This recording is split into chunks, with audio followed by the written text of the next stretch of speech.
İbrahim salona girişinde anısal bir değeri olduğunu söylediği için recording'i başlattım sevgili hocalarım. Birazdan dalya diyeceğiz. O kadar bir insan var. 5 kişi daha gelince. Evet 100 olduk. Süratle geçtik.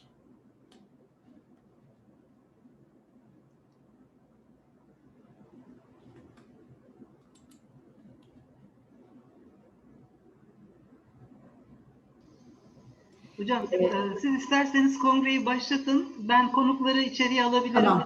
Tamam Arif Hocam. Diyorsun ki bu Zoom olduğu için akademik bekleme süresini beklememize gerek yok diyorsun. Bir 5 dakika beklese miydik acaba diye düşündüm ben de. Bir isterseniz bir 2-3 dakika daha bekleyelim. Ondan sonra da başlayalım.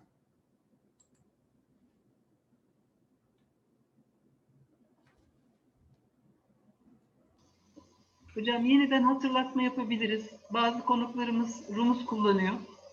Evet, söyleyeyim ben onu. Bu arada Oscar da geldi Arif Hocam.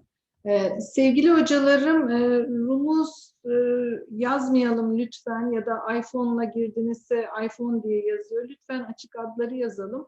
Çünkü bu şeylerin özetlerini aldığımız zaman Zoom'dan hepinizin açık adını görebileceğiz ve bu katılım belgesi düzenlemede çok büyük bir kolaylık olacak.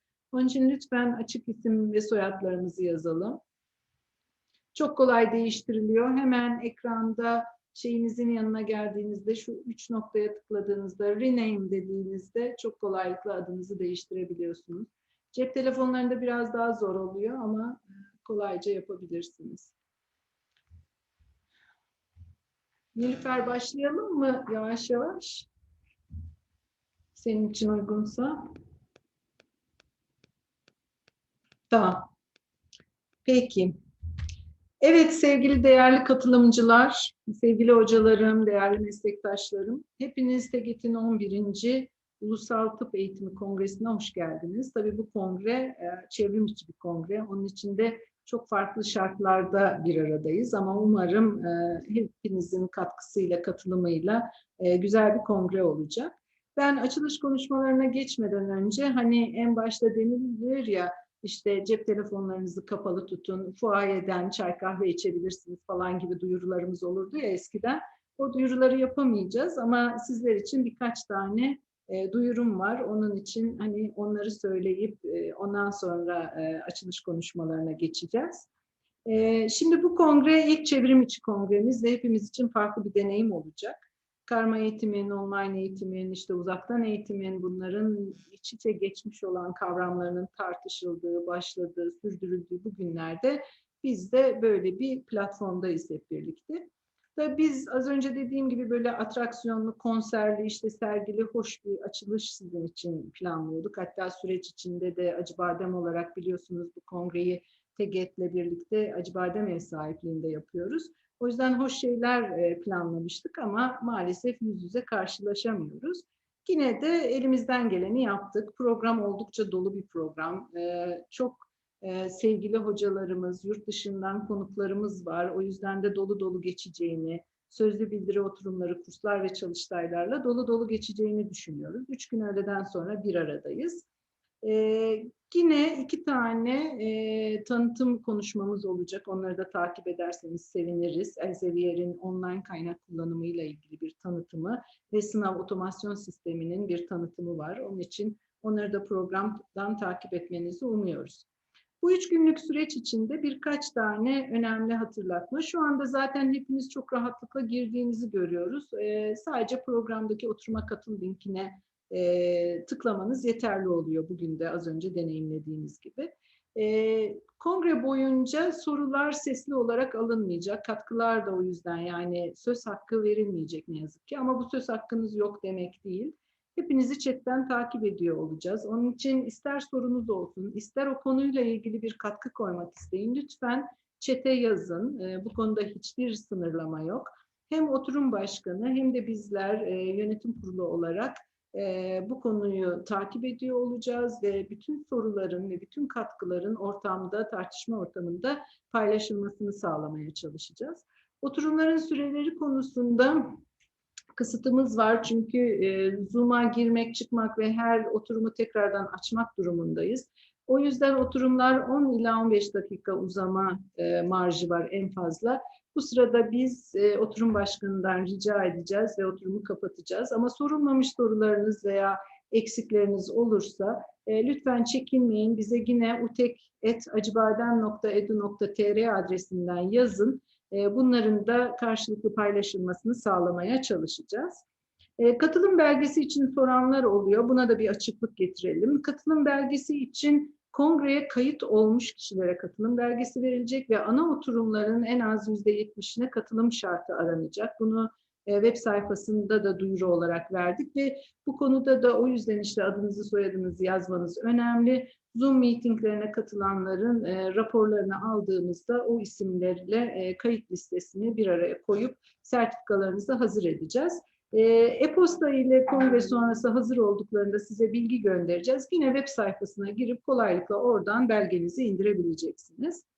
Evet, şu noktada ben yine son olarak cep telefonlarınızı kapatın şeyi yapardım normalde ama bugün size sadece kameralarınız açık, chatten sorularınızı sorarak ve katkılarınızı koyarak kongreye katılım sağlayın diyorum sadece. Hepinize iyi bir çevrim içi kongre diliyorum ve şu andan itibaren de sözlü açılış konuşmalarını yapmak üzere sırasıyla TEGET Başkanı Doçent Doktor Nilüfer Demiral Yılmaz'a ve bize ev sahipliği yapan Acıbadem Üniversitesi Tıp Fakültesi Dekanı Profesör Doktor Yasemin Alana'ya bırakıyorum. Çok teşekkürler, iyi kongreler. Sevgili Nilüfer, söz sende. Sesin kapalı. Hala kapalı. Şimdi açabilirsin yanılmıyorsam. Evet. Teşekkürler Melike. Değerli konuklar, saygıdeğer hocalarım, meslektaşlarım ve sevgili öğrencilerimiz. Tıp Eğitimi Geliştirme Derneği olarak Acıbadem Üniversitesi Tıp Fakültesi ev sahipliğinde gerçekleştirdiğimiz 11. Ulusal Tıp Eğitimi Kongresi'ne hoş geldiniz. Kongremiz, ülkemizde tıp eğitimi alanında önemli çalışmalar yürüten Türk Tıp Eğitimi Derneği ve Tıp Eğitimi Programlarını Değerlendirme ve Akreditasyon Derneği tarafından desteklenmektedir. Yapmış oldukları katkılar ülkemiz tıp eğitimi için çok değerlidir. Dostane ilişki ve sıkı işbirliğiniz için teşekkür ederim. Tıp eğitiminin olmazsa olmazı öğrencilerimiz. Kongremize göstermiş olduğunuz yoğun ilgi ve katılımınız bizi güçlendirmekte. İyi ki varsınız. Bugün hep beraber bir ilki yaşıyoruz. Nisan ayında İstanbul'da Acıbadem Üniversitesi Tıp Fakültesi'ne yapmayı planladığımız ve tüm hazırlıklarını tamamladığımız kongremizi pandemi nedeniyle Ekim ayında çevrimiçi olarak gerçekleştiriyoruz. Kongremizin dijital platforma taşınması kararı derneğimiz açısından incelikle değerlendirilmesi gereken bir konuydu. Kongremiz bu yılda TÜBİTAK tarafından desteklenmişti ancak çevrimiçi olması durumunda bu desteği kullanamayacaktık. Bu kararı almamızı kolaylaştıran, derneğimize herhangi bir maddi yük getirmeden kongremizin gerçekleşmesine katkı sunan Doktor Arif Onan, Doktor Barış Sezer, Doktor Ozan Karaca ve Doktor Yusuf Yılmaz karşılık beklemeden bizleri destekledikleri için çok teşekkür ederim. Kongremizde tıp eğitimi birçok alanında katkı sunacak, deneyimlerini paylaşacak olan çok değerli bilim insanları aramızda görmekten onur duyuyoruz. Ülkemizden çok sayıda değerli konuşmacının yanı sıra profesyonelizm konusundaki çalışmaları ile tanınan Doktor Oscar Trainer ve EPA konusunda önemli çalışmaları olan Doktor Jacqueline Negreve kongremizde sizlerle bilgi birikimlerini paylaşacaklar.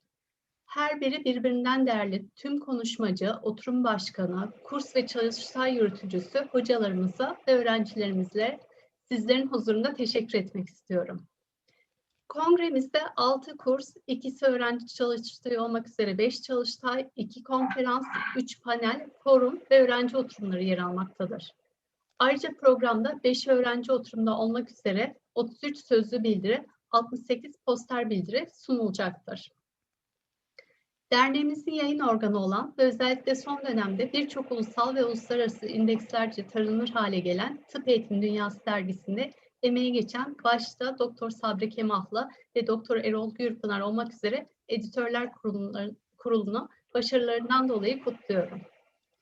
Kongrenin düzenlenmesinde Eşsiz bir uyum içinde çalıştığımız Başkan Yardımcımız Doktor Yeşim Şenol, Doktor Meral Demirören, Doktor Sevgi Turan ve Doktor Erol Gürpınar. Verdiğiniz yoğun emekler için her birinize ayrı ayrı teşekkür ediyorum. Titizlikle her ayrıntıyla ilgilenen Kongre Sekreterimiz Doktor Melike Şahiner, Doktor Levent Altıntaş ve teknik sorumlumuz Doktor Yusuf Yılmaz. Sizlere minnettarım. Ve son ve büyük teşekkürümle Acıbadem Üniversitesi Tıp Fakültesi Dekanlığı'na ve Yerel Düzenleme Komitesi'ne.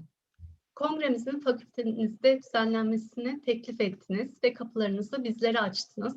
Katkılarınız için çok teşekkür ederim. Her yıl bir kez olmak üzere verilen Tıp Eğitim Geliştirme Derneği Araştırma Ödülünü kazanan araştırmacılar ve yayınları kongremizin son gününde ilan edilecek. Son olarak kongremizin tıp eğitimi alanına bilimsel katkı sunmasının dışında bu alana gönül veren tıp eğitim camiasının sosyal bağların güçlendirmesi gibi bir işlevi olduğunu düşünüyorum. Bu yıl yan yana olamasak da bu platformda da sıcaklığımızı hissedeceğiz. Bir sonraki yıl düzenlenecek sempozyumda umarım sağlıkla kavuşmanın sevincini yaşarız. Sözlerime son verirken kongremizin başarılı geçmesi dileğiyle saygılarımı sunuyorum. Teşekkür ederim. Evet. Reaksiyonlar kullanabiliyoruz. Bu çok hoş oluyor. Hemen ekranın altında reaksiyonlardan böyle güzel el çırpabiliyoruz Yasemin'in konuşmasından önce. Evet Yasemin Hocam, söz sizde.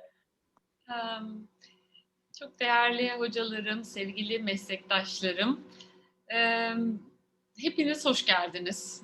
Fiziksel olarak bir arada olamamamız çok büyük talihsizlik ama dünyanın içinden geçtiği süreci düşünürsek yine de mevcut koşullara en iyi şekilde adapte olduğumuzu düşünüyorum. Ben başta Tıp Eğitimi Geliştirme Derneği'ne organizasyon sürecindeki yoğun emekleri nedeniyle teşekkür etmek isterim. Harikulade bir program.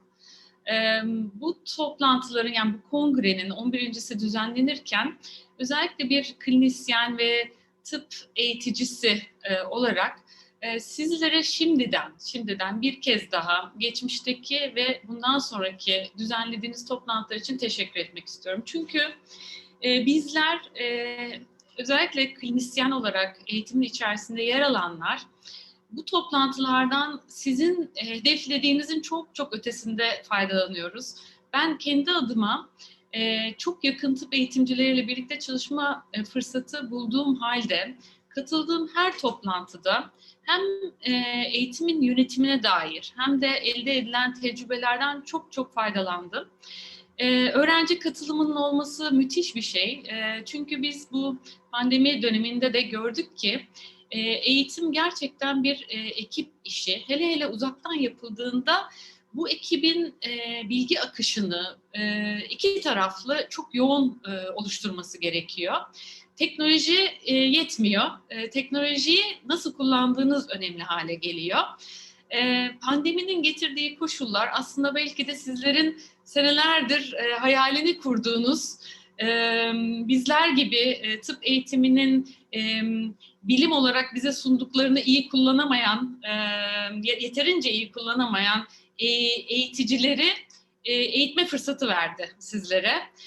Bundan sonrası için de bu mecburi hızlandırmanın hem bizlere, eğitimin yönetimindekilere hem öğrencilere farklı bir eğitim ortamı sağlayacağını düşünüyorum ve belki de dünyanın her yerinde benzer süreçlerin yaşanıyor olması da büyük bir avantaj. Çünkü hemen hemen her ülkede, doğuda, batıda bir şekilde insanlar teknolojiyi kullanarak yeni çözümler üretiyorlar. Biz de kendi ülkemizde 100'ün üzerinde tıp fakültesi binlerce öğrenciyle elbette kurumlarımıza özgü çözümler üretirken yeni öğrenme, yani tıp eğitiminin 6 yıllık dönemini en iyi nasıl değerlendiririz yeniden düşünme fırsatına sahibiz.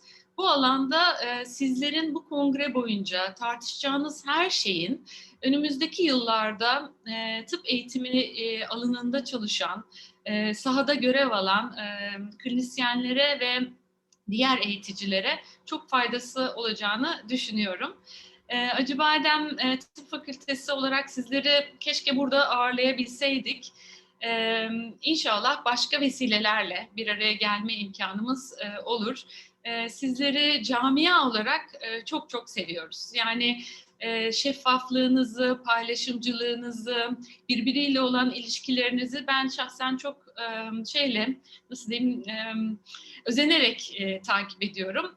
İskender Hoca başta olmak üzere bütün liderlik ekibiniz bilgiyi en alttakilerle en mütevazi şekilde paylaşma prensibini çok iyi uyguluyorsunuz. Böyle devam edin. Tekrar teşekkür ediyorum. Güzel bir kongre diliyorum. Ben de oturumların büyük çoğunluğuna katılmaya gayret edeceğim. Kayıtları da sonradan herhalde seyretme, izleme fırsatımız olacak kaçırdığımız oturumlar için. Çok güzel bir kongre diliyorum. Teşekkür ediyorum. Çok teşekkürler sevgili Nilüfer'e ve sevgili Yasemin'e bu konuşmaları ve katkılar için çok teşekkür ediyoruz. Şimdi aslında açılış konuşmasına 15 dakikamız var fakat Doktor Trainer bizimle birlikte. Onun için Sabri Hocam eğer sizin için uygunsa, Oscar için de uygunsa sizin tanıtımınız ve oturumun şeyiyle başlayalım isterseniz.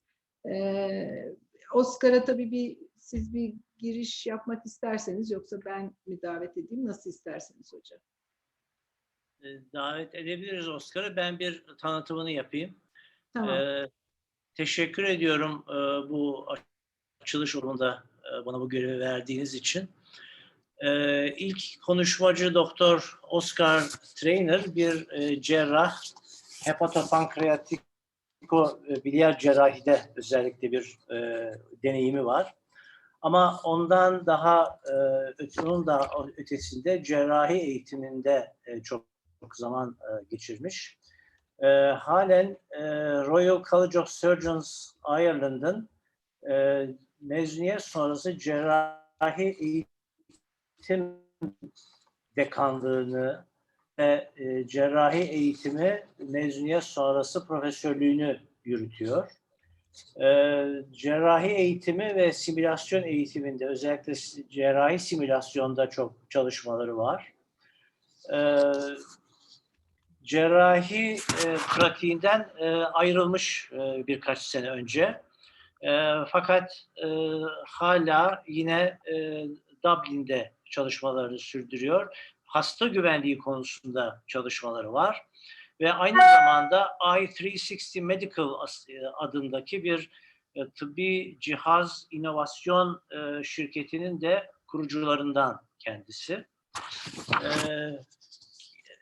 Tek bir konuşma için davet edilmişti. Professionalism in 21st Century Medical Practice adı altında.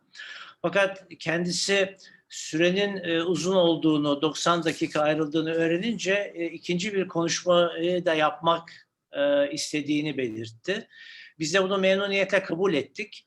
Birbiriyle bağlantılı, birincisi profesyonellik, 21. yüzyıla profesyonellik, ikincisi de klinik ortamda saygısızca davranışlar konusunda iki konuşması olacak.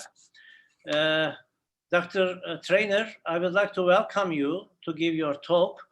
I have introduced you to my colleagues, briefly summarized your CV, and I would like to announce you to give your first talk on professionalism in 21st century medical practice. Dr. Trainer? Dr. Trainer is in the meeting, but Arif Hocam. Oh, he's here. Yes. Arif Hocam, Dr. Trainer'a co-hostluk verdik mi? Vermiştik. Çıktı herhalde. Yeniden bakıyorum. Tekrardan lütfen. So, hello, Dr. Trainer. Okay, can I share my screen, please? Yes, we are giving in a minute.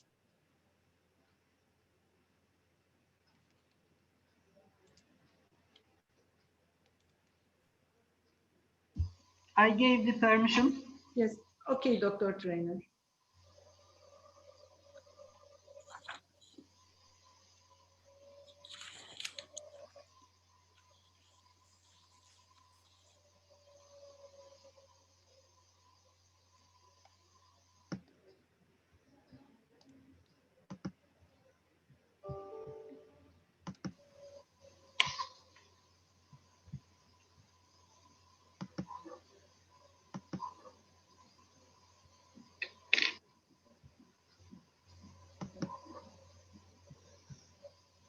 Okay. Can you see that clearly? No, Dr. Trainer, we Cannot only... see your screen.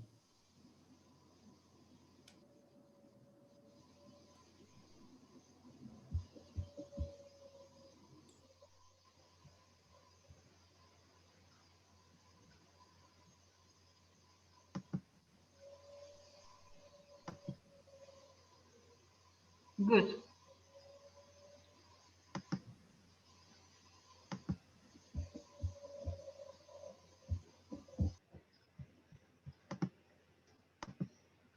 Can you see now?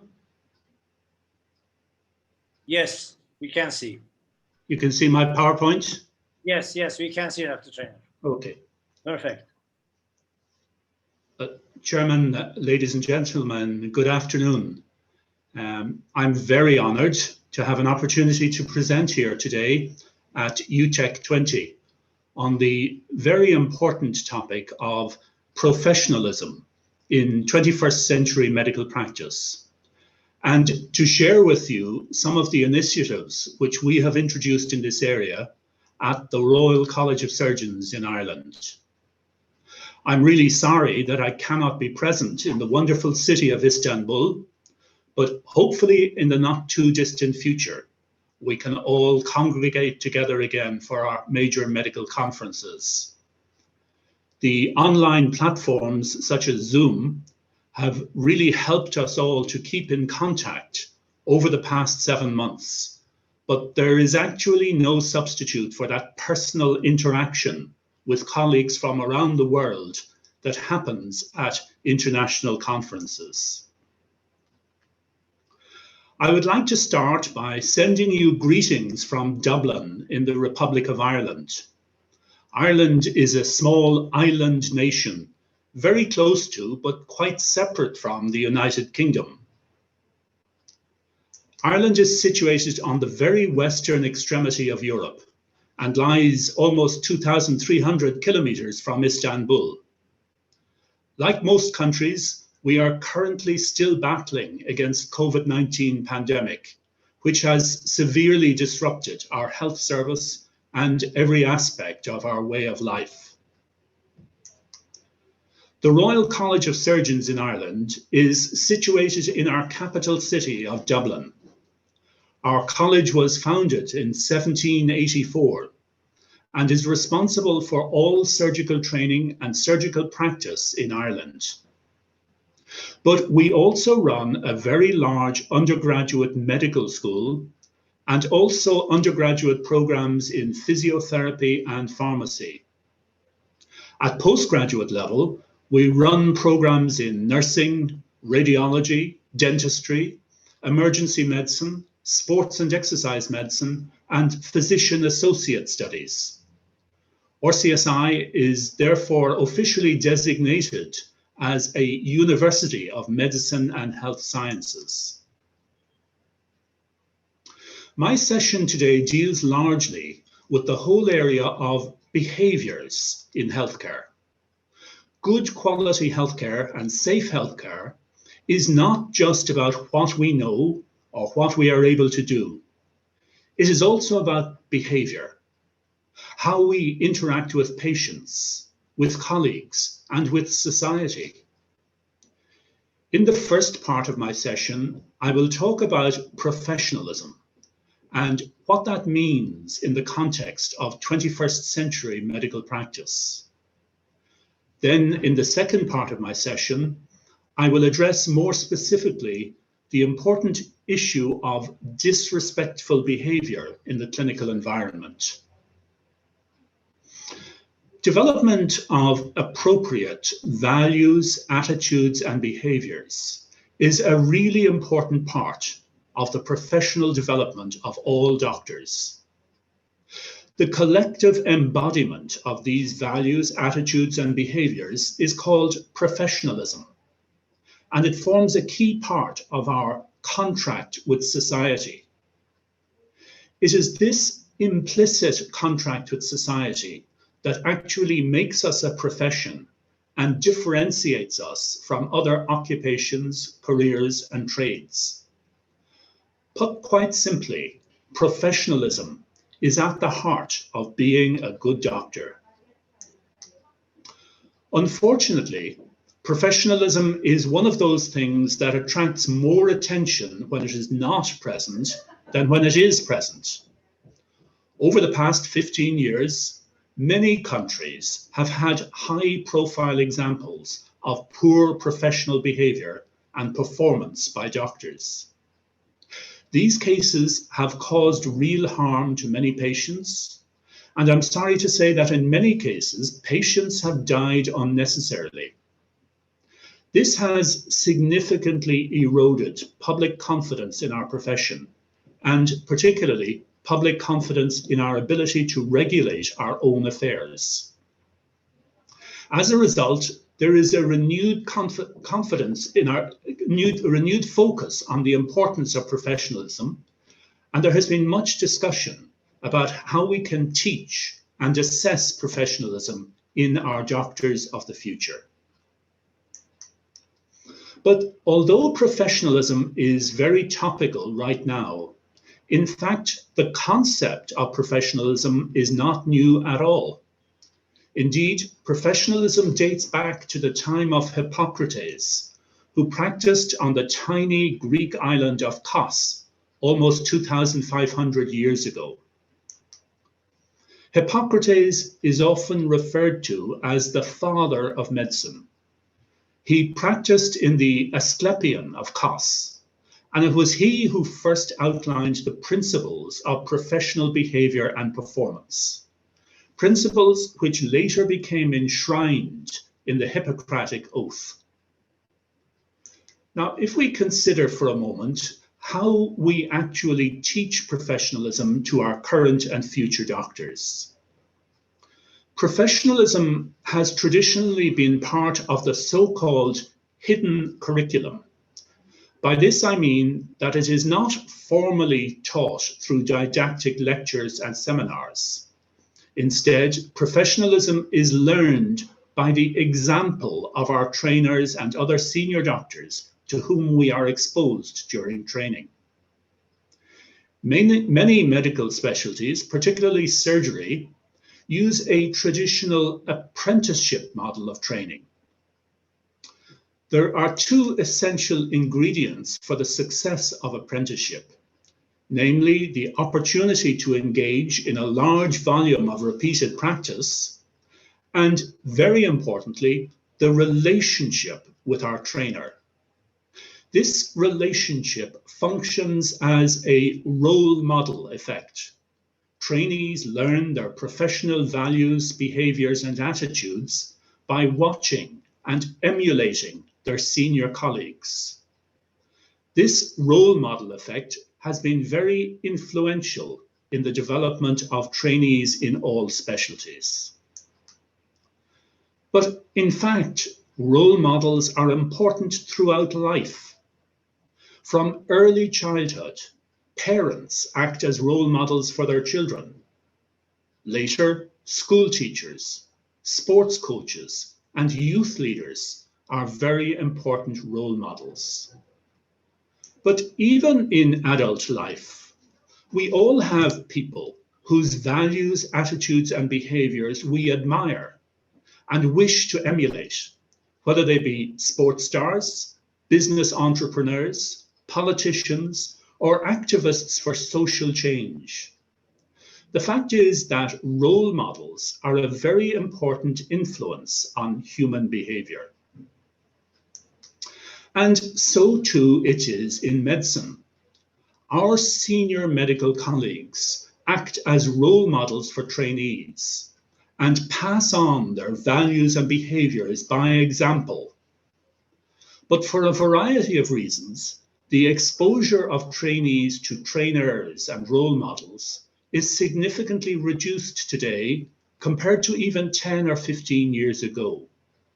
The result of this is that we have a real challenge in how to inculcate professional values, attitudes, and behaviors in our doctors of tomorrow. At the Royal College of Surgeons in Ireland, we have developed an initiative to support the training of professionalism for our young surgeons and other doctors. This is an online course on professionalism in 21st century medical practice, and it has recently been launched and made available for all doctors working in Ireland. Our online course on professionalism was developed in collaboration with a commercial media development company and was designed to be engaging and stimulating, whilst at the same time covering an extensive syllabus on medical professionalism. The course is based on the Irish Medical Council's Guide to Professional Conduct and Ethics for Registered Medical Practitioners, which was published in 2016. There are 12 individual modules which are grouped into 3 broad areas of partnership, practice, and performance. The modules on partnership deal exclusively with relationships, relationships with patients, relationships with colleagues, and relationships with society. The modules on practice deal with ethical practice, maintaining health and fitness to practice, continuity of care, and patient safety. The modules on performance deal with professional performance, honesty and integrity, confidentiality, and teaching and mentoring. The course is specifically designed to be accessed on any mobile device and particularly on the smartphone. This means that doctors can access the course anytime, any place, and can do as much or as little of the course as suits their circumstances at any time. Within each of the 12 modules, there are a number of sub-modules or thematic areas. For example, the module on relationships with patients deals with aspects of the doctor-patient relationship, respect, the duty of advocacy, and aspects of trust between doctors and patients. Each one of the 12 modules has 4 component parts.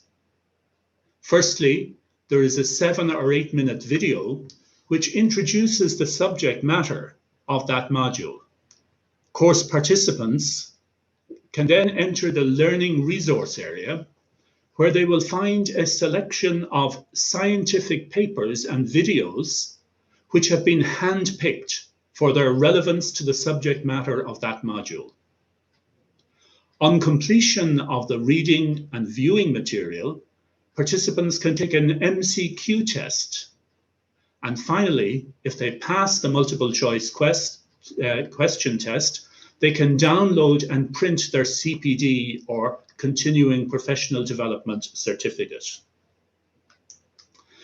I'm now going to show you 2 examples of the module videos to give you a sense of the content and the mode of delivery of the subject matter. The first video is taken from Module 1 and deals with the whole area of compassion and empathy. Patients are fellow human beings who are sick, unwell, or possibly even at risk of dying, and they want to be cured. They come to us as doctors in the hope that we can make them better, or maybe even save their lives. The fundamental nature of this relationship is therefore one of power and balance. Patients are vulnerable and in need. We are powerful and in control. The most basic element of professionalism is that we recognize and respect the nature of this relationship, and that we treat all of our patients with compassion and empathy, at all times putting the needs of our patients, both physical and emotional, as our top priority. It is important to note, however, that the individual relationship between doctor and patient is just as important in today's high-tech healthcare environment as it was hundreds of years ago. Take a moment to consider the following. Compassion and empathy are important professional behaviors for all doctors. Have you ever missed an opportunity to demonstrate empathy to a patient, perhaps because you were too tired or rushed or are overworked.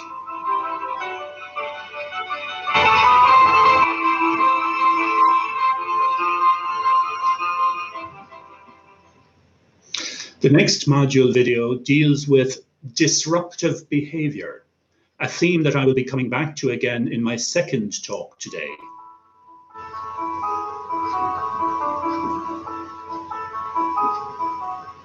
As doctors, we have a duty to promote a positive working environment that enhances the performance of our team and results in good outcomes for our patients. Rudeness, harassment, or bullying should not be tolerated in any form in the healthcare setting. We have a duty not only to ensure our own behavior is exemplary in this area, but we have to defend our colleagues from this kind of behavior if inflicted by others. Bystander intervention is just as important as not engaging in this kind of behavior ourselves. Isolated incidents where a staff member or student is demeaned, intimidated, or humiliated are known as harassment. This includes advances of a sexual nature. Repeated incidents such as these form a pattern of bullying. Unfortunately, there is abundant evidence that bullying is not uncommon in healthcare teams. Bullying often occurs down a power gradient within a profession or discipline, but we must also be aware of interprofessional bullying, which may occur regardless of grade or seniority. Just as we would not treat our patients differently based on race, gender, nationality, or sexual orientation, we must not discriminate against colleagues, juniors, or other staff members on these grounds either. Discrimination can also occur without gender or cultural factors. For example, where one individual is given preferential treatment or training advantages over another. Take a moment to consider the following. Most of us would feel that we do not harass or bully other members of staff. But how many of us could say that we have never seen this occur between others? Did you intervene the last time you saw this occur?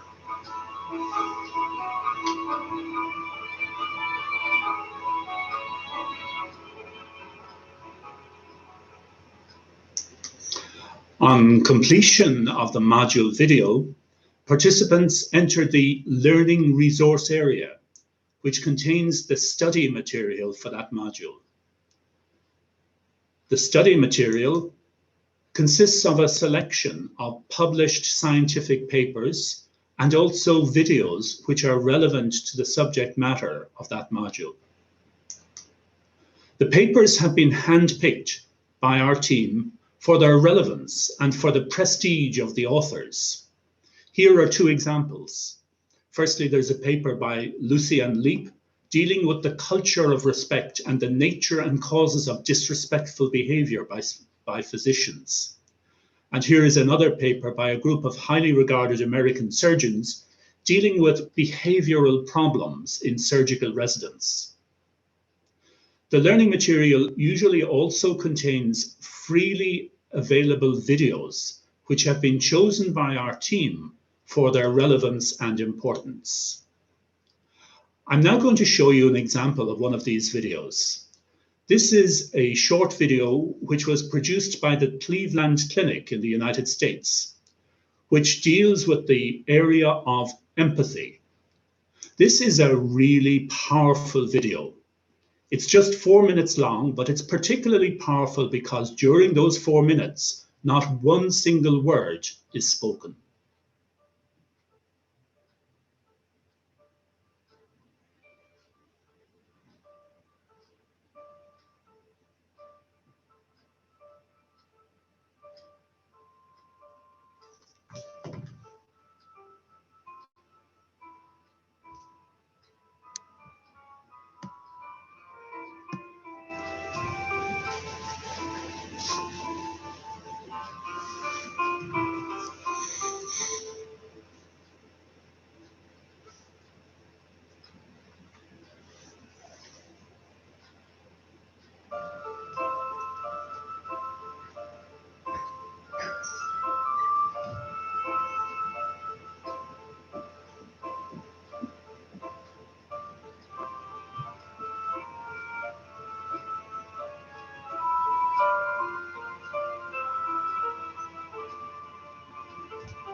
Everyone has a story. Every patient we treat, every colleague we work with, they all have a story in their lives. Empathy is about our ability to tap into those stories and to actually feel what other people feel. Empathy is a key ingredient of professionalism. On completion of the reading and viewing tasks in the learning resource area, participants can then take the multiple choice question or MCQ test. For each of the 12 modules, there are 50 multiple choice questions. These are simple true-false questions which are designed to verify that participants have completed the reading and viewing in the learning resource area. They're based entirely on the content of the learning resource area. If the participant passes the MCQ test, they can then go and download their CPD certificate, and they can print off the certificate for their professional competence scheme. What we have tried to do is design an online course on professionalism, which is based on an academic syllabus and which can earn valuable CPD points. It has been designed for access on any mobile device, but particularly on the smartphone, so that participants can access this course at any time and anywhere. It's relevant to medical doctors of all specialties, not just surgery. Right now, this course is only available in Ireland, but we are hoping to make it available to doctors around the world over the next few months. We hope that this online course will address some of the challenges of teaching professional values, attitudes, and behaviors to our doctors of tomorrow. Thank you. Thank you, Dr. Trainer, for your talk. I would like to thank you for giving this very valuable information about your online course. We hope it will be available for everybody, even outside Ireland soon, so that we can also get a chance to see that. So far, I don't see any questions from the audience. If you have any questions, please do write on the chat screen. All olan varsa yazarak bildirebilir.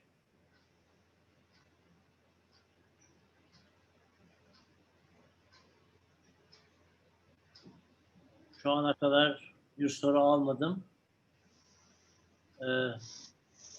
There is one question, Dr. Trainer, asking, is it free or do they have to pay anything for that course? The course is free for all doctors in Ireland, and it is my hope that it will be free when it is made available internationally also.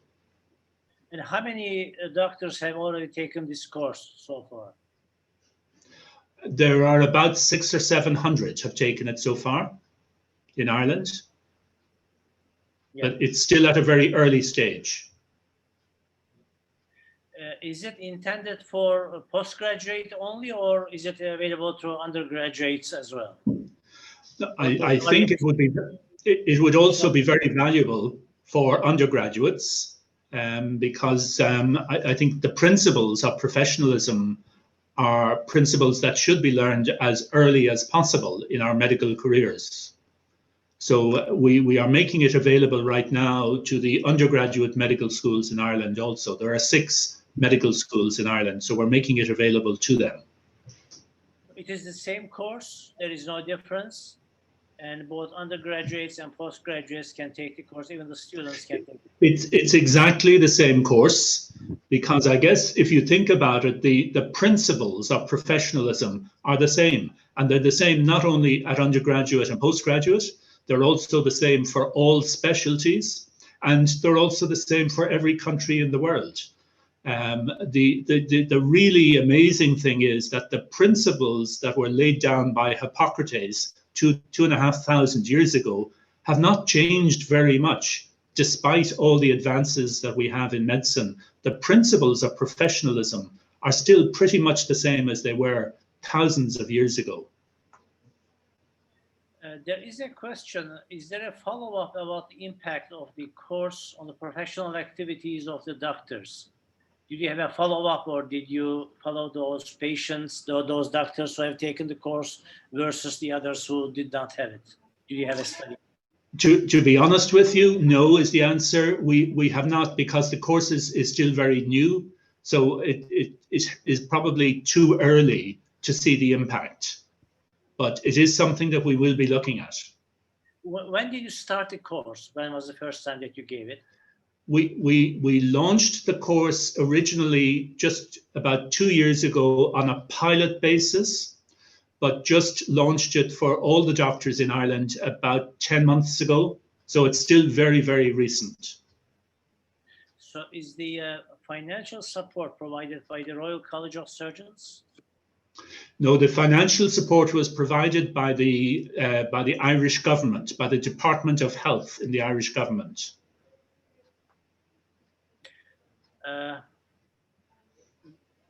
There is a question, I think you have answered that, but I have to ask this. What is your definition for professionalism? Your description echoes humanistic approach, it writes. What would you say about this? Yeah, I think like there is a lot of talk at the moment about professionalism. It's a very topical area, and lots of different groups have tried to come up with a new definition of professionalism. But to my mind, the best definition that I have seen for professionalism is the values, attitudes, and behaviors that underpin our practice as doctors.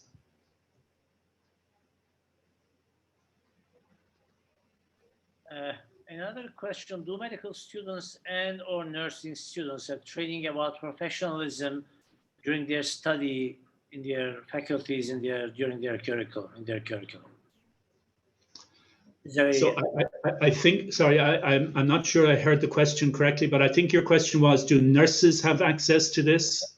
Students and nurses, nursing students, do they have training about professionalism during their studies? Is there something specific about professionalism in the curriculum?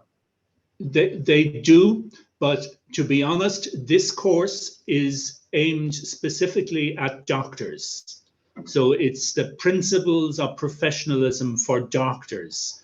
So even though we are all part of a multidisciplinary team now, the principles of professionalism in this course are specifically based on the principles of professionalism for medical doctors.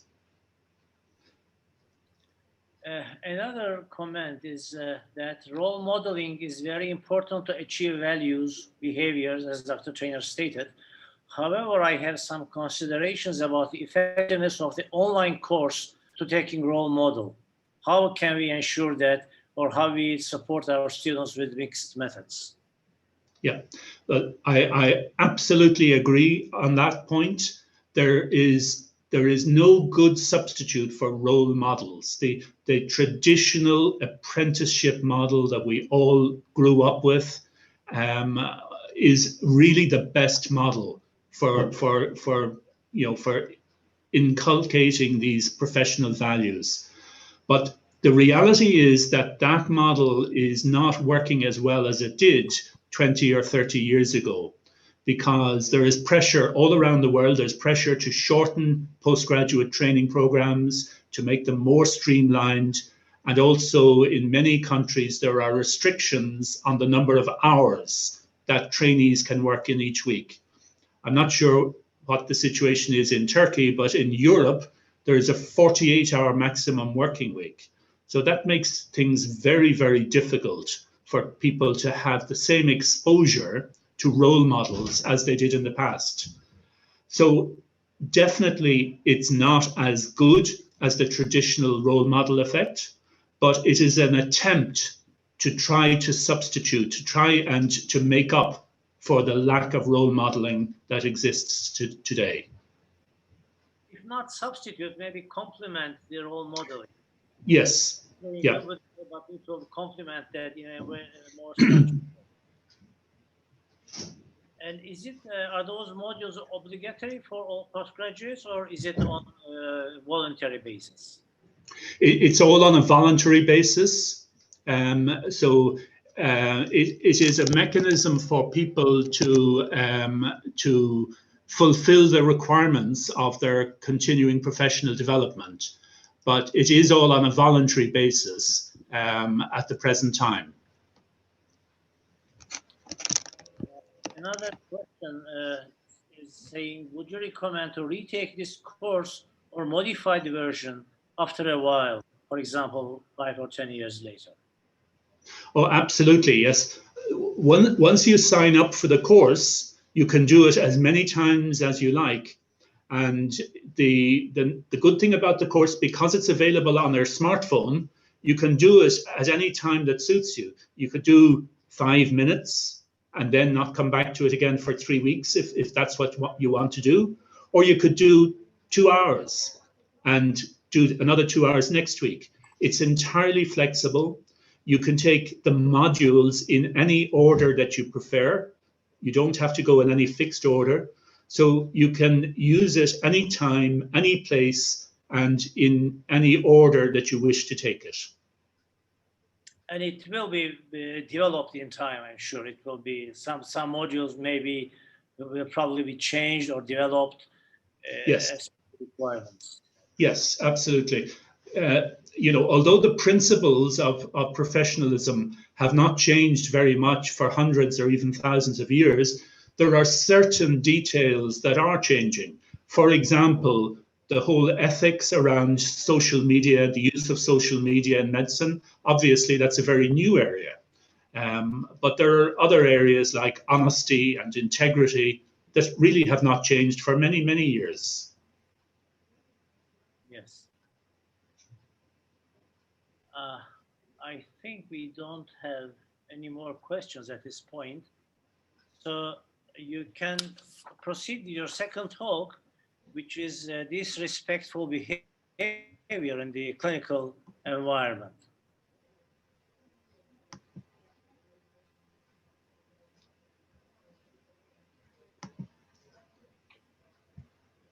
Okay, so can you see that PowerPoint?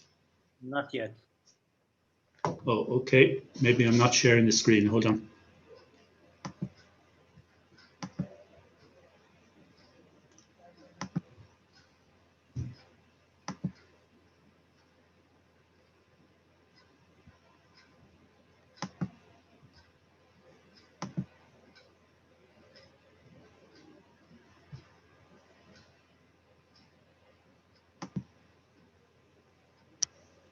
Now it is Can okay. you see my?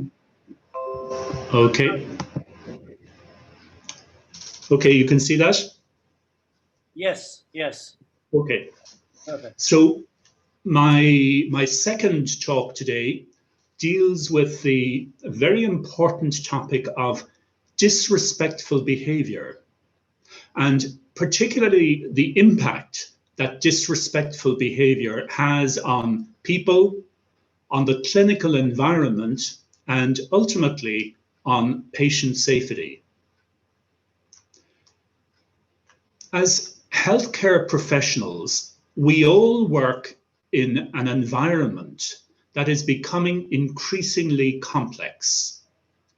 Robotic surgery, advanced diagnostic imaging, and artificial intelligence are just some examples of how technology is changing the way that we deliver care for our patients. But it's not just the technology which is becoming more complex. The people involved in the delivery of healthcare are also changing, and increasingly they're coming from more diverse and varied professional backgrounds. The traditional healthcare team consisted largely of doctors and nurses. The healthcare team of today is a much wider multidisciplinary team and multi-professional team. Every member of this multidisciplinary team has an important contribution to make to patient care. And it is our duty as doctors to ensure that all members of the team work harmoniously in the best interest of our patients. The patients that we treat are also changing. Today, we deal with patients with much more complex problems. Patients who have multiple comorbidities. Patients who are much older, much more frail, and often on multiple medications. We truly work in a complex environment. And at the heart of this complexity, relationships are more important than ever before. Relationships with colleagues, relationships with trainees and students, and relationships with our patients. A key element in our relationships with colleagues and with patients is the very important issue of respect. Respect means always treating others with dignity, recognizing and valuing their opinions, even if their opinions differ from our own. As doctors, we have a professional responsibility to manage the whole issue of respect in the clinical environment, and particularly to manage the important issue of disrespectful behavior. In this session, we will look at the nature and origins of disrespectful behavior, the effects and the impact of disrespectful behavior, and finally, we will look at some tips and tricks for dealing with disrespectful behavior in the clinical environment. There are a number of different types of disrespectful behavior, including disruptive behavior, humiliating or demeaning treatment of colleagues, passive-aggressive behavior, passive disrespect, dismissive treatment of patients, and systemic disrespect. Disruptive behavior, as its name implies, is behavior which disrupts or impairs the ability of the medical team to achieve its intended outcomes. This includes angry outbursts and tantrums, verbal threats, shouting and swearing, or even the use of physical force. Disruptive behavior has a pervasive, detrimental effect on the people in the healthcare environment. The victims can include medical colleagues, nurses, residents and trainees, students, ward staff, administrators, and patients and their families. Humiliating or demeaning treatment of colleagues is self-explanatory. Often, this type of behavior takes place in public, and it often happens down along a power gradient. By this, I mean that the victims of this behavior are at a lower level in the hierarchy of healthcare, and are therefore in a weak position to respond. For nurses, this is a significant cause of burnout and a significant factor in attrition. Medical students and trainees, on the other hand, often tolerate this behavior because of concerns that speaking up might harm their career progression. Passive-aggressive behavior is a very challenging problem. These are people who are unable to express anger in a healthy way, and so they disguise their true feelings in order to make people think that they are normal and that they're a nice guy. People who are passive-aggressive have an internal anger, are critical of authority, have negative attitudes, they often blame others, and they either refuse to undertake tasks or they do things in a way that's designed to annoy other people. Passive disrespect is common. It consists of a range of uncooperative behaviors that are not malevolent or rooted in suppressed anger. Whether because of apathy, burnout, situational frustration, or other reasons, passively disrespectful individuals are repeatedly late to meetings, respond sluggishly to calls, fail to dictate charts or operating notes in a timely fashion, and they do not work collaboratively or cooperatively with others. They often resist following safe practices such as hand hygiene, checklists, or timeouts, even when the rationale has been sufficiently described. Dismissive treatment can be experienced by patients, but it can also be experienced by nurses, students, trainees, and other healthcare workers. In the case of patients, not only does such behavior violate the fundamental obligation of the physician to provide support and healing, but it can be devastating for the already apprehensive patient. Many features of our healthcare system are so firmly entrenched that they are taken for granted and not recognized for the disrespect that they represent. Examples of this systemic disrespect include expecting patients to wait unnecessarily, depriving them of privacy or dignity, and simply failing to communicate adequately with them. I'm now going to show a short video that illustrates the problem of disruptive behavior. This video was made by the Royal Australasian College of Surgeons as part of their Operating with Respect program. The scene is based in an operating theatre, and the scenario concerns a surgeon and his trainee.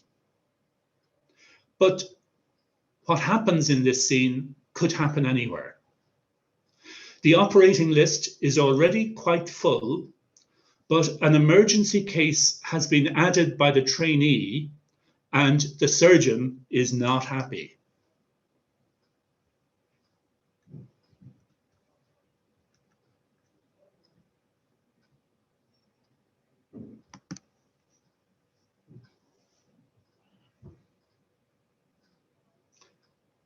The sound is a little low in the beginning, but it picks up after a couple of minutes. So just be patient with it. My name's Amal. I'm with the surgical team that's going into the theatre with you today. Just wanted to confirm some things and do a pre-op check if that's okay. Can I confirm your first name, please? Chris, Chris. And your date of birth, Chris? the 28th of the 10th, 91. And can you confirm for me the side of your injury? It's the right side. And when was the last time you took anything orally? Last night. Sure.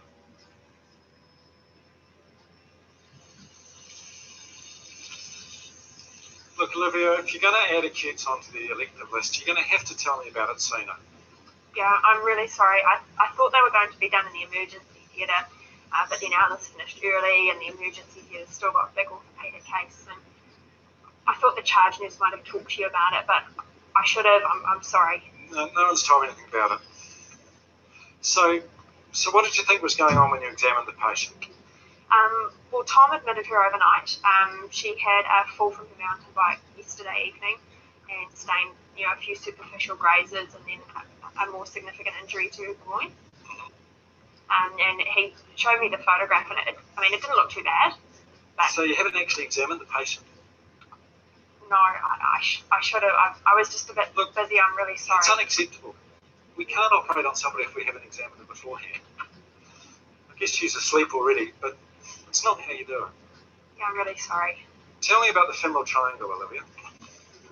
So femoral triangle is bounded superiorly by the inguinal ligament, laterally by sartorius, and medially by adductor magnus. Okay, and what about the context? Femoral nerve, artery, and vein. And some fat. Pretty scratchy. Yeah. Have we done one of these cases before? And not on this run, but I did do a lot of varicose veins last term. Okay, why don't you get started? I'll be scrubbed in and we'll see how we get on. Okay, thanks.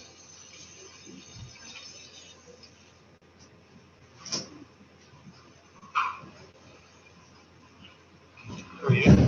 I'm Mr. Denny's. I'm just the intern. I'm Mark. Just wondered if I could observe you today. You're on our run, aren't you? Yeah. Haven't seen you in theatre much. Have you scrubbed in before? Just once during my last surgical run. Well, when Mark is ready, can you give him a hand to scrub it? Yeah. Sure. Okay. Have you done this before? I've only scrubbed once. Okay. Okay, so we've debrided the wounds, we've enlarged it a little bit. Let's see how we go. Alright, just buzz through. Yep, okay. Just quietly, just checking there's no rush. Okay, find the saphenous vein, and we need those tributaries. Yeah. Yeah, okay, come on. Here? Just like that.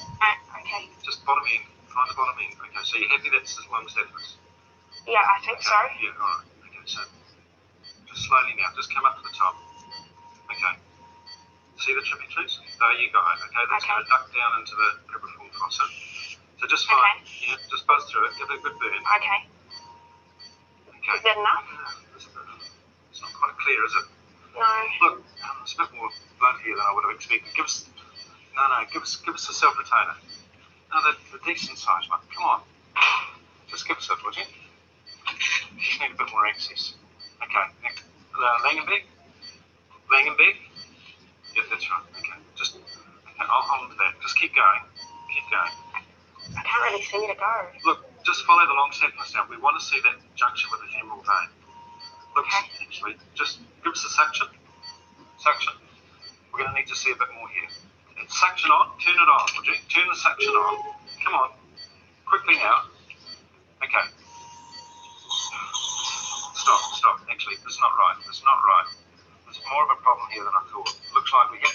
This is what I was on about before about the possibility of a vascular injury. Olivia, you can't let this happen. It's unacceptable. Look, just push on this for a bit. I'm going to have to take over. We've got a significant problem with the vein. Just push on it, would you? Okay. I'm going to have to take over. Stay there. You can't screw that up. This is going to screw like that. Okay, ready to go. Is everything all right? look, we've got a bad problem. I don't know what it is here, but it looks like we've got a significant problem with the vein here. I can't quite tell yet. Give us that Langenbeck. Langenbeck. Mark, come in here. Come in here. Hang on to the suction. Make sure it's going. Just give it a proper look. We're going to need some blood. Get the suction going. Need some bumps? Need some bumps. Now, come on, fluid. Yeah, we're going to need some blood, Gary. You know Alice is next door. She's finishing off the water. We're going to need some blood. Suck on that. Suck on that. Give us a pack. Give us a pack now. There's a major vascular injury here, Gary. This is a problem. You're going to have to stop there just for one moment. I don't have a cross match. What do you mean? What? I've got a grip and hold. I need to do one. No. I can't believe that you haven't done that. You know, this is what I was going on about. This is the problem with you, lot. You're hopeless, completely useless. You haven't seen the patient, you haven't marked the patient, you haven't consented the patient. You want to be a student? This is medical student stuff. This is completely hopeless. You are useless. Robin. What? Looks like you need a hand. I'll go and get scrubbed. Good. Yeah, look, come on. Let's just get on with it.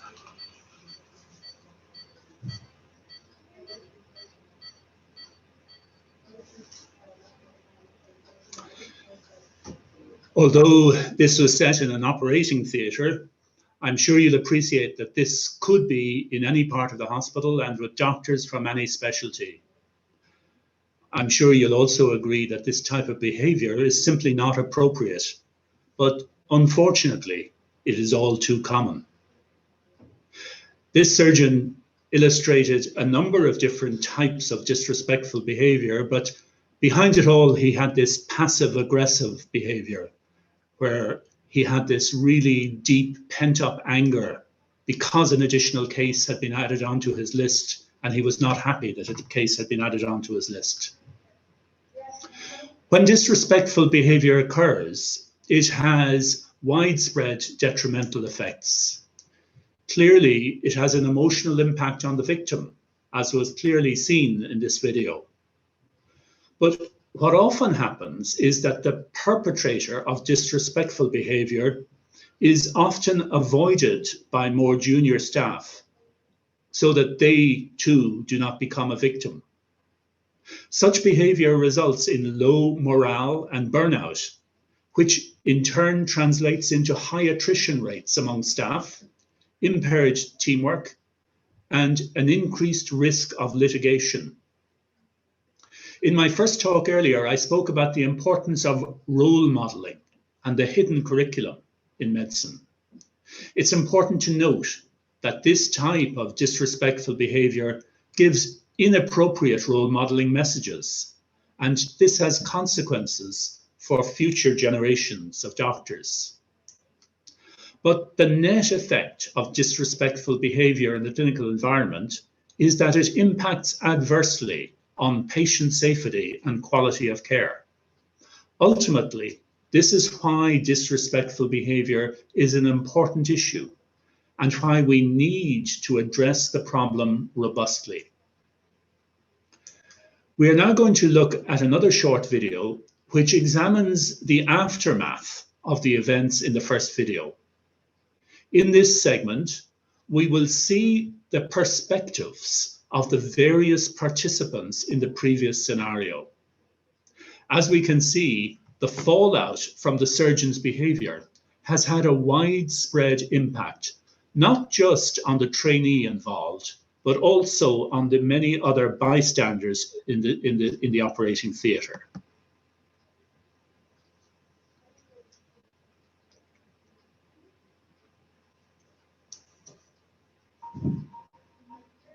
This place is going from bad to worse. I can't keep working here. They don't know what they're doing. They just keep on piling on the work. They haven't seen the patient. They've not got the equipment. Nothing's been done, and they expect me to solve these problems. I can't keep on putting up with this. Poor Olivia. I always wanted to be a surgeon. I know it's demanding. I'm sure I can cope with being treated like that. I wanted to speak up, and then it happened so quickly.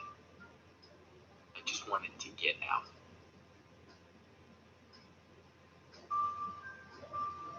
I was appalled at what happened this morning. the behaviour of a 2-year-old. It's not the first time Robert's treated Olivia like this. I can manage him, but I wouldn't expect my staff to. The patient got lost in the middle of all this.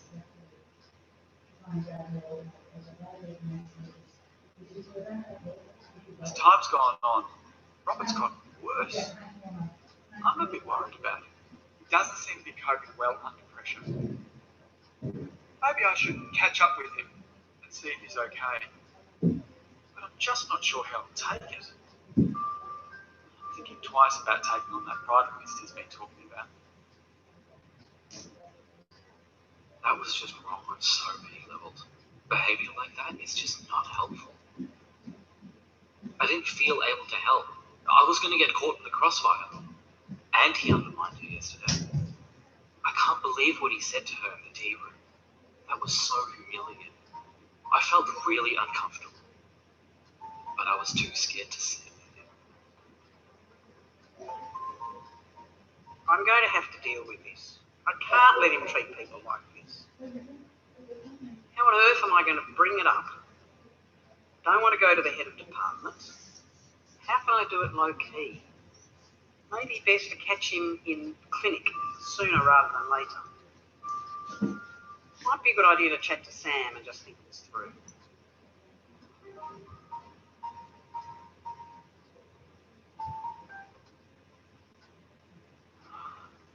I hope this isn't going to affect my assessment.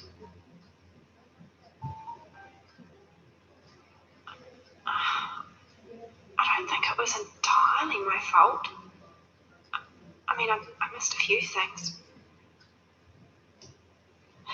You didn't have to yell at me like that in front of everyone. I just wanted the earth to open up. I couldn't think straight when he started shouting at me.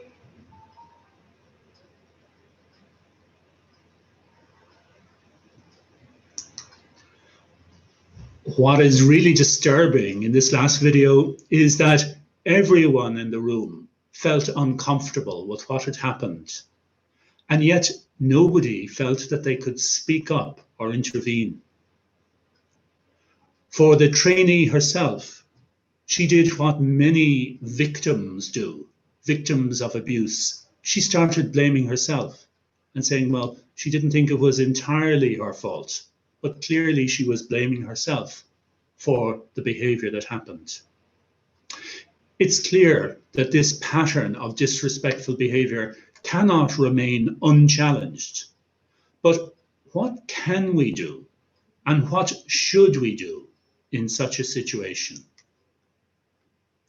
We now recognize that an important element of high reliability organizations around the world is the creation of a culture of safety. This is not a nebulous concept, but rather is something which is firmly enshrined in an organization's code of conduct. Every hospital and every healthcare organization should have a clearly defined code of conduct. This should not be developed by the hospital management and simply distributed to staff. Instead, it should be developed in close collaboration with all staff members and with involvement of the medical board of the hospital. The code of conduct should be explicit and should avoid vague aspirations. Expected behaviors, and more particularly unacceptable behaviors, should be clearly defined and spelled out. The code should be disseminated widely to all staff members and should be easily available on the hospital intranet. Introduction to the code of conduct should be an integral part of induction for all new staff members, and new staff members should be formally signed up to the code of conduct on commencing employment. There should be a clear pathway for reporting deviations from the code of conduct, with appropriate protection for those who report. Finally, the code should be reviewed regularly so that it does not become outdated and irrelevant. As a minimum, the hospital code of conduct should specify that we treat others with respect, courtesy, and dignity, that we communicate openly and with respect, that we encourage and support a culture of advocacy and openness, that we resolve conflicts in a non-threatening and discreet manner, that we provide clinical care with competence according to ethical standards, that we report any individual who may be impaired, that we report adverse events or safety risks, that we participate constructively in adverse event or incident reviews, that we maintain confidentiality for patients, families, and colleagues, that we uphold institutional policies, guidelines, and procedures, that we participate in professional development and training, and that we are at all times fit for duty, including when we're on call from home at night. The Code of Conduct clearly defines the acceptable and unacceptable behaviours in a healthcare organisation. So, what should any organisation or any individual do when there are breaches of the Code of Conduct? There are 5 basic principles which should underpin the response to disrespectful behaviour. The process must be fair and it must be consistent. This means that all staff members are treated equally. The most senior staff are treated in exactly the same way as the most junior staff for episodes of disrespectful behaviour. But there must also be a proportionate response. By this I mean that many cases of disrespectful behaviour can be successfully managed without going to a full disciplinary procedure. I will come back to this in a moment. There should be a process for remediation, and there should be surveillance mechanisms to detect any early signs of recurrence of previous behaviour patterns. What I would like to talk about now is the proportionate response, which can sometimes achieve effective results without the need for a full disciplinary process and all its consequences. I would like to recommend you to a very effective process which has been designed again by the Royal Australasian College of Surgeons last year as part of their Operating with Respect programme. It is called RACS Speak Up. This is an app which is freely available for download on the App Store and which gives excellent guidance on how to deal with disrespectful behaviour and how to manage a concept that the Australasian College has developed called a cup of coffee conversation. This is intended to be an informal conversation between someone who has engaged in disrespectful behaviour and a colleague. The cup of coffee conversation is adapted from the Vanderbilt approach to addressing unacceptable behaviour among healthcare workers. The Vanderbilt, of course, is based in Nashville, Tennessee, in the United States. The purpose of a cup of coffee conversation is to raise awareness, prompt reflection on the behaviour, and reinforce expectations. It is designed to be an informal response or intervention, which is intended to be a respectful conversation between two colleagues. It can be very effective when conducted early and assists in preventing the behaviour from escalating. The evidence suggests that a properly conducted cup of coffee conversation will produce the desired effect in more than 75% of cases, even when this is not immediately apparent at the time of the conversation. In this next video, we will see the same surgeon meeting with his surgical colleague who came into the operating theatre towards the end of that case in the first video. Here she meets him She meets him for a cup of coffee conversation to discuss what happened in the theatre that day.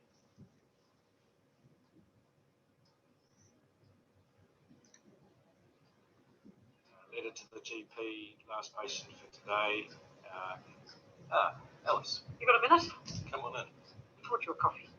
You're a star, thank you. Look, I can have one of these all day. It's been that kind of day, actually. It's timely that you're here. I was going to say thanks for helping me out yesterday. We were in a spot of bother there. Yeah, that's what I've come to talk to you about, because I was a bit concerned when I walked into theatre yesterday how rattled everyone was. It was a circus. You know what it's like. You're new registrar. They don't know the patients. You don't know who you're getting. You've got a planned list. You get add-ons. You think you're going to finish on time. It's going to run over. What I saw when I walked in was that you were really stressed and you were giving that registrar an awfully hard time. I was teaching her. If someone's not performing, I'm always going to give them feedback. You know yourself, you've got to have a tough skin, Alice. I mean, you're just not going to survive unless you're tough enough in this game. Robert, feedback is really important, but it's about how you do it and where you do it. It's a stressful situation, our job. We'd all respond like that. Well, I think different people respond differently in different circumstances. And if the team is stressed, then the performance suffers and the patient is put at risk. What are you saying, Alice? Are you saying that I'm difficult to work with? I've seen lots of our colleagues behave far worse than that in similar situations. No one's ever told me they've got a problem with my behaviour. Do you think there might be a reason for that?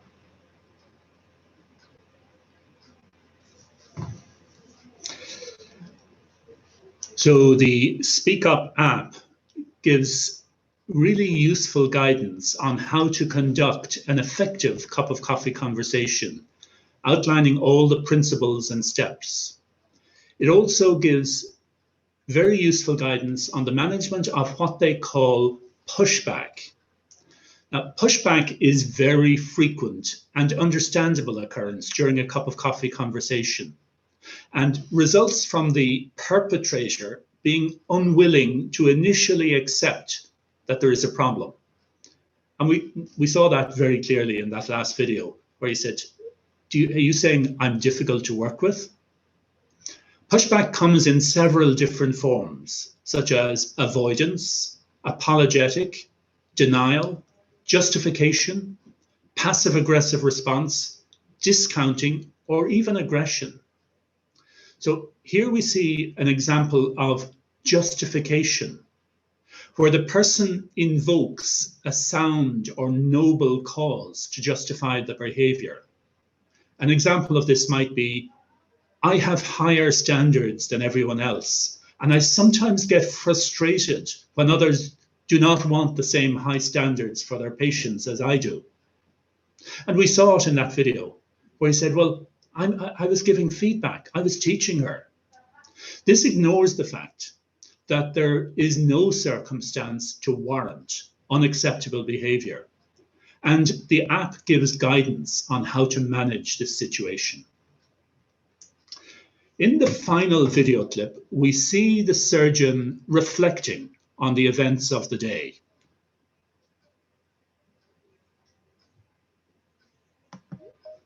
And reflecting on the cup of coffee conversation and trying to process all that has happened. That wasn't easy, but I'm so glad I did it. I hope he takes some of that feedback on. If it keeps happening, I'll definitely need to escalate it. I'm so glad I went through it with Sam first.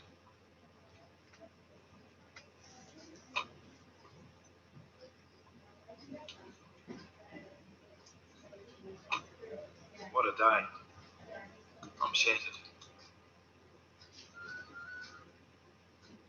No one's ever spoken to me like that before. Alice was pretty on to me after that clinic. She was sort of saying that I was the problem. I'm not sure I am, but, well, no one's ever spoken to me like that before. Well, I know her well, so it must have been pretty tough. I'm not sure what to make of it all. Gary might know what to make of it, because he knows what I'm like. He'll be able to tell me if other people think like this too, I guess.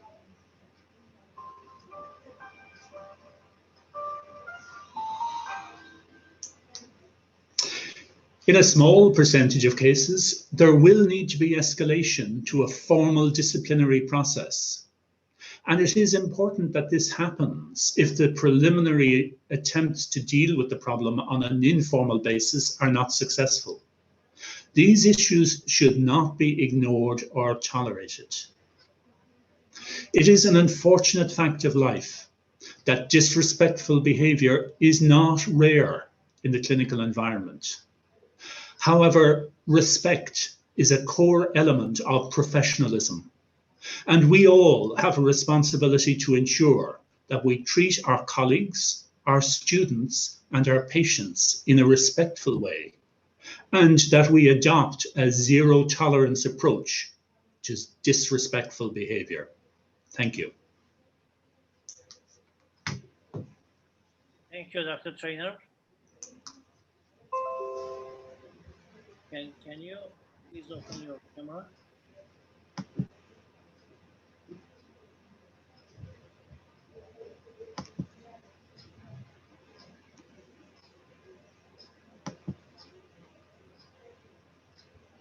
Yeah. Thank you very much for your second talk as well. It was very nice, very informative, and we have another application that can be used. Is it also free for everybody, and or is it available for the Irish doctors only? Sorry, I missed that question. Is it available in Ireland only, or is it widely available? So the app that I showed you, the Speak Up app, yes, was developed not in Ireland, but in Australia. It was developed by the Royal Australasian College of Surgeons, but the app is freely available on the App Store. It costs nothing, it's free, and anyone can download it. It contains a lot of very useful information and a lot of tips for dealing with this situation. I would strongly recommend this app to everybody who has to deal with colleagues who are sometimes difficult to deal with. It has a lot of very useful information. We have a question from Professor Sayek, mostly related to the first talk. He's asking, is there a relationship between professionalism and social accountability? What do you think about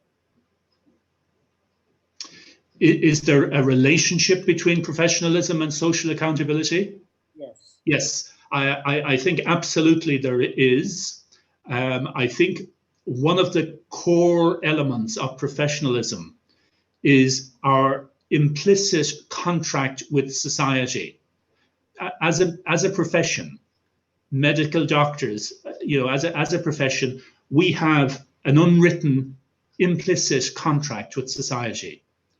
And that is what underpins our profession. That's what actually makes us a profession and differentiates us from carpenters or jewelers or any other trade or occupation. What actually underpins us and makes us a profession is this implicit contract with society. Yeah, there are some comments from the audience. One is commenting that whenever she sees anybody who tends to behave disrespectfully, she feels pity for them, and she thinks that they need help to learn how to react and behave. Most of the time, they only need help, as far as I have observed. That's the comment. What would you? And I think that is exactly right. And that's what we saw in the second video there, where we were looking at the perspectives of the onlookers, the witnesses who were in the operating theatre. Every single one of them felt that this was wrong, that it should not happen, that it was humiliating for the trainee, and yet not one single one of them, not even the anaesthetist who was a colleague of the surgeon, none of them felt empowered to speak up and do anything about it. So I personally think that we all, as a profession, we all need training in how to deal with disrespectful behavior. But absolutely, we should not and must not do what we have done for generations, which is ignore it and pretend that it's not happening. We all need to speak up. Another colleague is stating that she thinks that professionalism as a value has many difficulties, socially, culturally, politically, and educationally.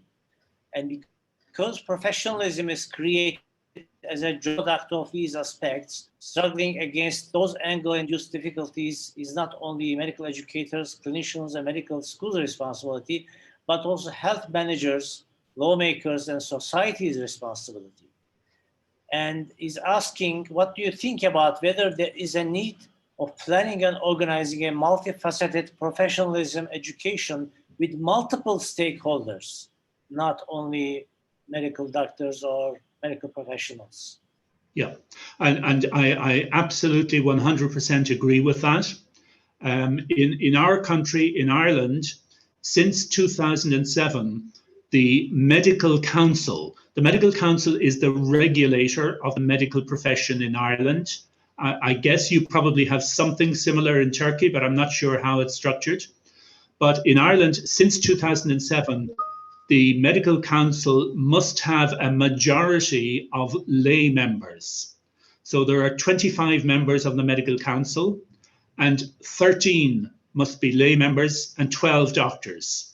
So the majority, it's a small majority, but nevertheless, it's the majority must be lay members, and they are drawn from all sections of society. They're appointed by the government, but they're drawn from a wide spectrum of stakeholders in society. And I think that's good. When it was first introduced in 2007, the medical profession were very opposed to it, because prior to that, the Medical Council was composed of almost exclusively of doctors. But since 2007, there was a majority of non-medical people on the Medical Council. And, you know, even though the medical profession were a little uncomfortable in the beginning, I think everybody now appreciates that that is the correct way to have it. Another comment is saying, while medical ethics constitute an important field of medical school programs, the educational environment and ethics, in other words, instructional ethics, are unfortunately ignored.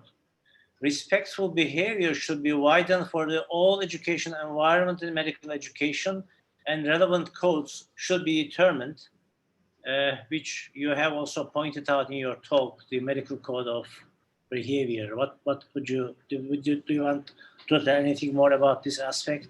Yes, no, I agree 100%. I think that we really need to put much more emphasis on teaching these behaviors at undergraduate medical school and also in postgraduate training programs. But it should start in medical school.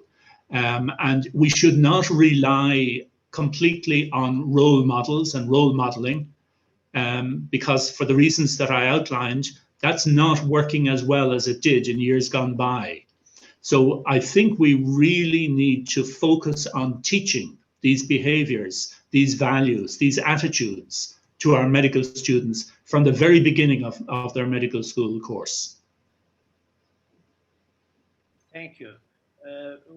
Another comment, which is also shown in the videos, she thinks that moral injury harms not only the victim, but also the bystanders, which we have observed in the video that you have shown us. Yeah, no, absolutely. And we could see in those videos the impact that the whole event had on the other people, even though they were not directly the victims. They were impacted by it as well. They were emotionally upset by what happened. And they all knew that this was wrong, that it should not happen. And yet they felt powerless to intervene and do anything about it. We have another comment. It says, the concepts of respect, disrespect, offensive behavior, and abuse are very clearly outlined in such examples like the video that you showed us. But the differences between harm and good intention will not going to be crystal clear as it was in the video all the time. Don't you think code of conduct may empower people who falsely claim to be abused or simply couldn't understand the good intentions of the lecturer because of the intrinsic problems? I'm not sure I understand the question there. That question relates to understanding the code of conduct. Is that? Yes.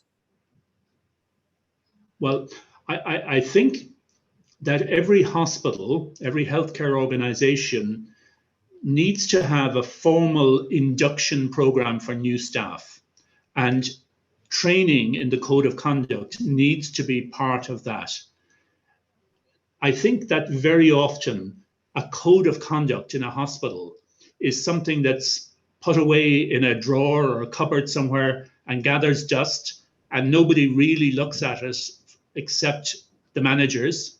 I think that it needs to be part of everyday life in the hospital. And the way to do that, the way to get everybody buying into it, is to have everybody involved in drawing up the code of conduct. You know, the best regulator of behavior is society itself. We often think that police are the people who impose the rules and the regulations of our civilization, that police officers impose them. But in fact, the best regulator of behavior in society is society itself. If we rely on police to come and impose the law, it will not be as effective. It'll be more effective if all of society buys into it. And that works best if society are part of drawing up that process.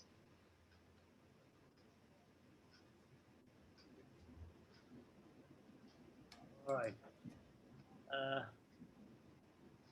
We don't have any other questions as far as I can see.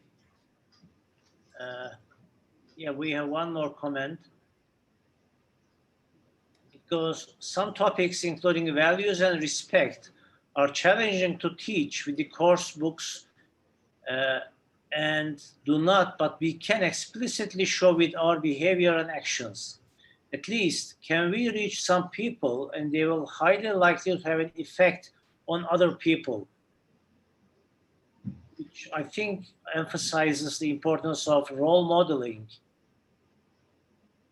So we cannot teach everything by course books and so on. So we should approach some people. So role modeling should be the best way of teaching behaviors. I think that's what it is meant in the. Yeah, and essentially I agree with that. I think role modeling is the ideal way, but if it's not possible today to use role modeling as much as it was in the past, then we have to find other ways of teaching. And to be honest, I do not think that didactic teaching in a lecture theatre will have much impact. I think that the type of teaching needs to be based on showing examples like those videos that I showed, where you show examples of good behavior, bad behavior, and then ask the students to comment and dissect out what's good and what's bad. And I think by showing these examples, that will work better than just doing didactic teaching with slides on a PowerPoint presentation. You cannot teach behaviors in a lecture theatre. Perhaps another way can be while having bedside teaching, spending some of the time, part of the time for these topics, like ethical and code of conduct, behavioral aspects, should be part of the bedside teaching as well. Yes, absolutely. It needs to be explicit. In the past with role modeling, it wasn't explicit. The trainees learned by watching their senior colleagues, and they then copied their behaviors, copied their values. So it needs to be a bit more explicit, where it's actually spelled out. Yeah, not necessarily dedicated sessions, but part of the sessions can be spent for those topics. Yeah. I think we don't have any more questions and comments. Thank you very much, Dr. Trainer, for being with us. It was very useful, very profitable for all of us. And thank you for all the colleagues who attended the session and made this a very lively and as much as possible interactive session. Thank you everyone. Thank you. Thank you for inviting me, and I hope the next time I can actually be present in Istanbul. Thank you. We hope so, Dr. Trainer. Thank you very much Sabri Hocam, and thank you very much Dr. Trainer. Sevgili arkadaşlar, herkese katkıları ve katılımları için çok teşekkür ediyoruz. Saat 3'te lütfen programdan yeni section'a oturuma katıl yerinden basıp gelebilirsiniz. Bir panelimiz var. Eğitimin yönetimi, pandemi ve eğitimde değişim. Şimdi size çay ve kahve molası veriyoruz. Saat 3'te bir arada olacağız. Çaylar benden ama nasıl olacak bilmiyorum. Hepinize çok teşekkürler. Sağ olun. Dr. Trainer, I personally thank you very much for your contributions and for your nice talks, and hope to see you in Istanbul in a very healthy days. Thank you very much. Bye for now. Thank you. So we are ending this session. Teşekkürler. Çok teşekkürler hocam, size de sağ olun. Arif hocam, bütün şeyi kapatabiliriz. Hocam teşekkürler. Oldukça akıcı bir toplantı oldu. Sabri Hocam ağzınıza sağlık. Hala katılımcılarımız var. Onlara da katılımlar için teşekkür ediyorum ve izninizle toplantıyı sonlandırıyorum. Çok teşekkürler, sağ olun. Hocam Discord istersen iptal et. Discord sonlandır. Yok, o kapatınca söndürüyor zaten. Peki. Tamam hocam. Görüşmek üzere. Teşekkürler. Görüşmek üzere.